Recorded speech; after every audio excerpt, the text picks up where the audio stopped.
Bonjour tout le monde. Alors je suis vraiment désolée pour l'état de cette pièce. Comme vous le savez peut-être de mes autres vidéos, cette pièce c'est mon bureau, mais c'est également un studio de photographie. Et j'ai aussi mon lapin qui vit dans cette cage. Donc c'est un zoo, un studio, un bureau. C'est poétique tout ça. Bref, donc aujourd'hui je vais vous donner un discours. C'est un discours de simultané qui dure à peu près 7-8 minutes. Ce n'est pas très compliqué, je vais vous parler de mes vacances, donc il n'y a pas spécialement de vocabulaire à vous donner ou quoi que ce soit. Je commence. Bonjour à tous. Comme le sujet de cette semaine, c'est la technologie, j'ai décidé de vous parler de mes vacances. Je sais, ce n'est pas très logique, mais j'ai pensé que vous en auriez assez entendu au sujet de la technologie. Alors, pour vous changer les idées et en attendant l'été, je vais vous parler de mon récent voyage au Mexique.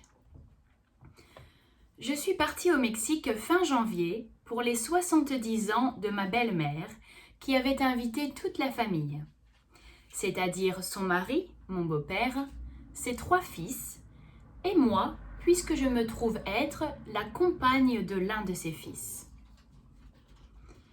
Bref, nous partons tous au Mexique.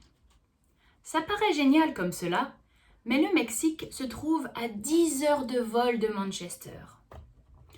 Heureusement, à bord de l'avion, il y a plein de choses à faire. On peut écouter de la musique, regarder des films, jouer à des jeux, etc. De plus, les hôtesses de l'air ne cessent de passer dans les rangées pour vous proposer de la nourriture et même des boissons alcoolisées.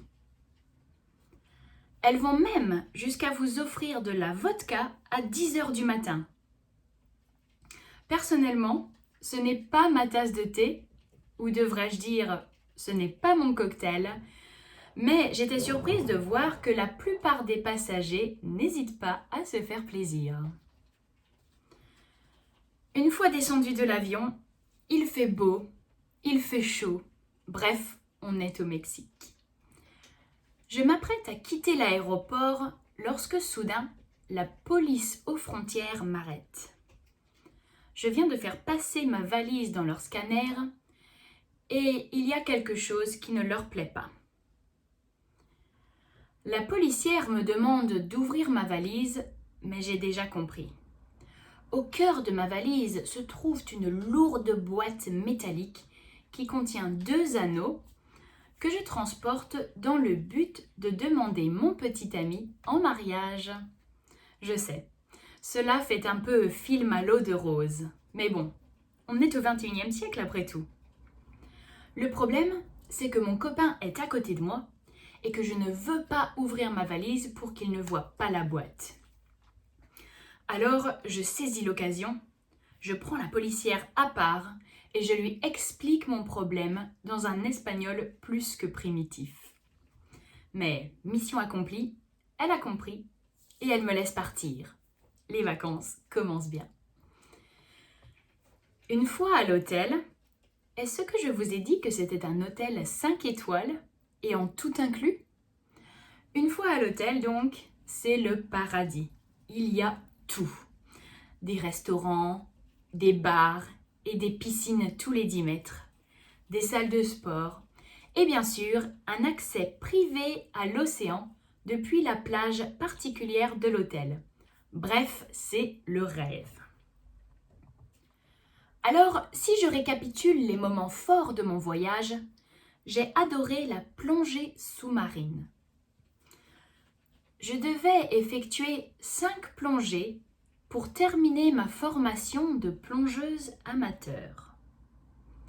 Au final, j'ai plongé 7 fois et ma plongée préférée est celle de l'épave d'un bateau militaire datant de la Seconde Guerre mondiale. Ce bateau se trouve à environ 30 mètres de profondeur et il est recouvert de vie. Il y a des plantes, du corail et des poissons en tout genre.